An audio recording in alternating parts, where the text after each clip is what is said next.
கொஞ்ச நாள் தள்ளிக்கிட்டே தெருவுல ஓடுவேன். அதுக்கப்புறம் கால்ல உந்தி உந்தி தள்ளுவேன். கொஞ்சம் கொஞ்சமா குரங்கு படகுல அடிக்க ஆரம்பிச்சிட்டேன். அதெல்லாம் பெரிய விஷயம். குரங்கு படல அடிச்சுக்கிட்டே கடைக்கு போறது, கடை வீதிக்கு போறது, விளையாட போறது.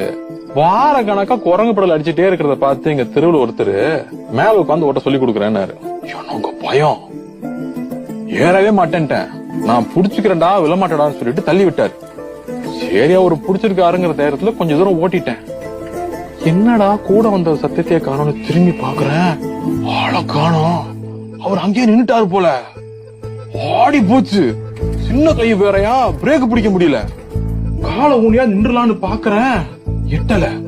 என்ன பண்றதுன்னு யோசிக்கிறதுக்குள்ள எங்க ஸ்ட்ரீட்டை தாண்டி வந்துட்டேன். அங்க நல்ல வேலையா வீடு கட்டுறதுக்கு ஆத்து மண்ணுல போட்டு வச்சிருந்தாங்க. அதுல கொண்டு விட்டேன். விட்ட வேகத்துல எம்பி அடிக்க வச்சிருந்த செங்கல்ல போய் இடிச்சு இருந்தா பாருங்க, பிச்சிருச்சு. அப்ப கூட சைக்கிளுக்கு என்ன ஆச்சோன்னு தான் பயந்துட்டேன். சுத்தி இருக்கிறவங்களாம் வந்து தூக்கி விட்டு கொழும்பூர் கொடுத்து கொஞ்ச நேரம் உட்கார வச்சு அனுப்பிச்சு விட்டாங்க.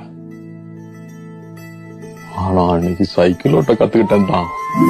அதுக்கப்புறம் சைக்கிள் தான்.